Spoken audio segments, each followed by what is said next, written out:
operations on the body because you are not in it.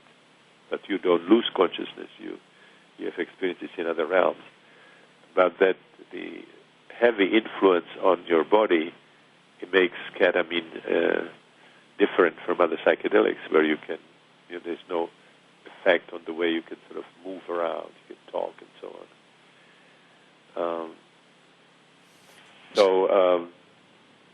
Those are these experiences in style.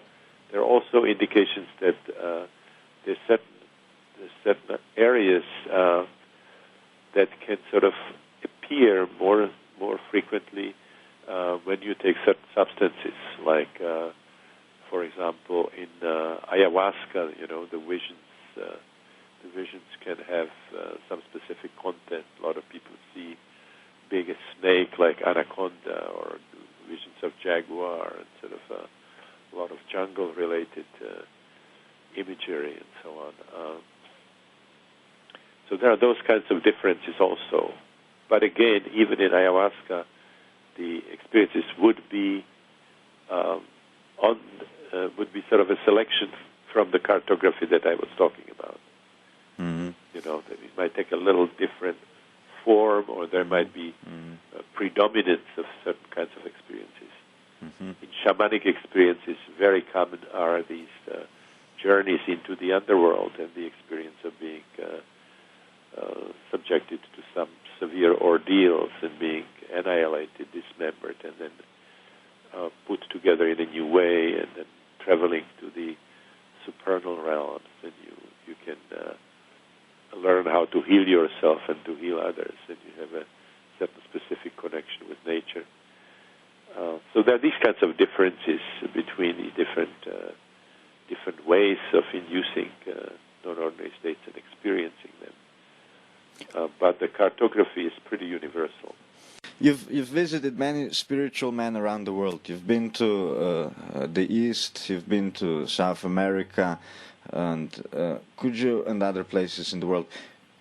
The cartography is the same, but could you maybe tell us some fundamental differences among these schools that they have in approaches to spirituality and the ways they use the holotropic states of non-ordinary reality?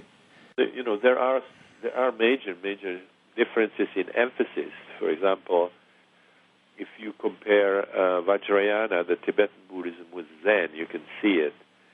The Tibetans are extremely interested in the imagery and the spiritual iconography of Tibetan Buddhism, and the Tibetan spiritual art, belongs to the most incredible accomplishments in the world of spiritual art.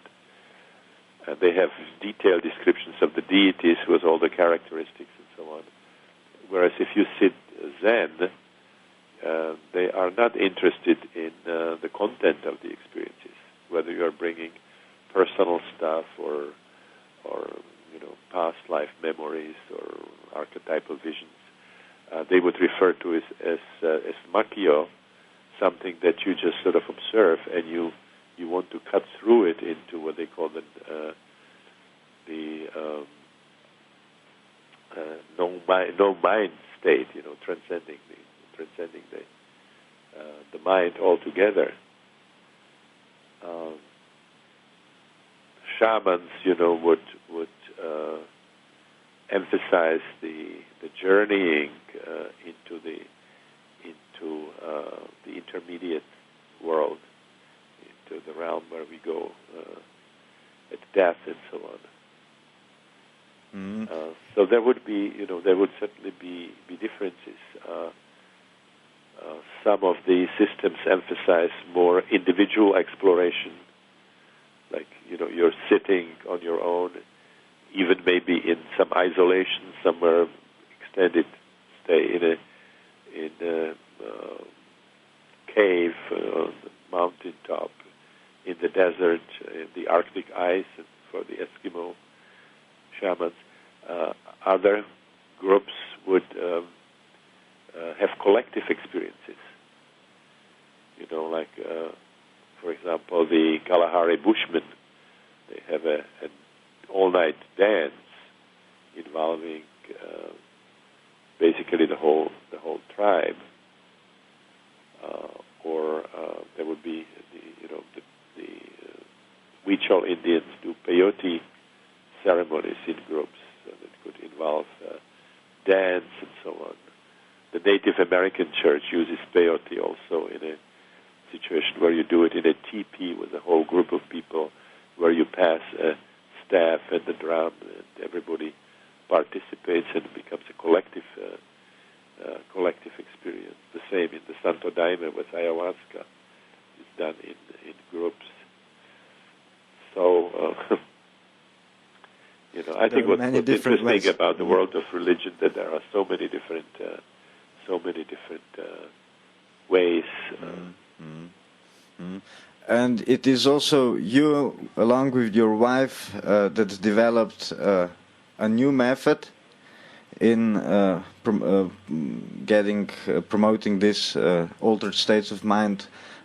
It's called holotropic breath work. Could you please describe it for us? Yeah, it's a method where you use very, very simple means, like faster breathing, certain kind of attention, which actually resembles the attention of Vipassana Buddhism. We use powerful, evocative music and a certain kind of a body work. And again, people can have experiences, powerful experiences of the whole spectrum of experiences that we see in psychedelic sessions. Although this can be done, again, individually with people, we prefer to work in groups where people choose a partner and they alternate in the roles of sitters and breathers. It creates a very, very powerful kind of an atmosphere which seems to have a deeper effect on people than when you do the breathwork individually.